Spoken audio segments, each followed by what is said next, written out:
માના ગર્ભમાં બાળક હોય ને એ પણ સુરક્ષિત હોય, માના ગર્ભમાં સંતાન હોય એની રક્ષા કરવાની ચિંતા એ પણ આ રાજ્ય સરકાર કરે છે.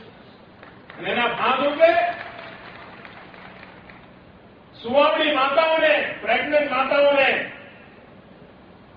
પોષક આહાર મળે, ફોર્ટિફાઈડ આટો મળે, એને જુદા પ્રકારના મિક્સ મળે, જેને એ 9 મહિના પોતાના બાળક ગર્ભમાં હોય દરમિયાન એનો આહાર કરે તો માં સશક્ત થાય અને ગર્ભમાં જે બાળક છે એને પણ પોષણ મળે.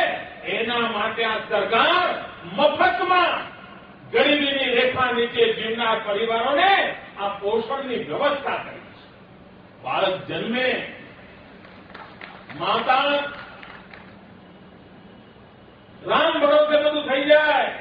પહેલા તો એવું જ હતું, ગામડામાં વિચારીને પીડા ઉપડે તો કોઈ ગરડા માજી હોય એ આવે અને એ મદદ કરે ને જો બાળક જન્મ્યું તો જન્મ્યું, બચ્યું તો બચ્યું, માં બચી તો બચી, ન બચી તો ઈશ્વર ઈચ્છા. આવું જ ચાલતું. ક્યારેક માં મરી જાય, ક્યારેક બાળક મરી જાય. ભાઈઓ બહેનો, આ સરકારે ચિરંજીવી યોજના બનાવી, કારણ કે કોઈ પ્રસૂતા માતા મૃત્યુ ન પામે, કોઈ નવજાત શિશુ મૃત્યુ ન પામે, એને સારી સારવાર મળે. અને મારે આનંદ અને ગર્વ સાથે કહેવું છે કે આ રાજ્યમાં ભૂતકાળમાં કેટલાક જિલ્લાઓમાં 50% બહેનોની સુવાવડ કોઈ ડોક્ટરની નિગરાની નીચે થતી હતી. 50% બહેનોની સુવાવડ કોઈ રણી ધણી નહોતા, બચે તો બચે, મરે તો મરે.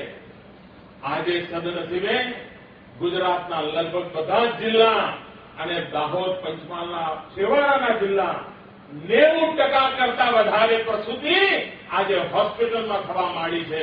અને એના કારણે મારી માતાઓની જિંદગી બચી છે. 6 લાખ જેટલી સુવાવડનો ખર્ચો આ રાજ્ય સરકારે ચિરંજીવી યોજના અંતર્ગત આપ્યો. 6 લાખ ગરીબ માતાઓની જિંદગી બચાવવા માટેનું કામ કર્યું.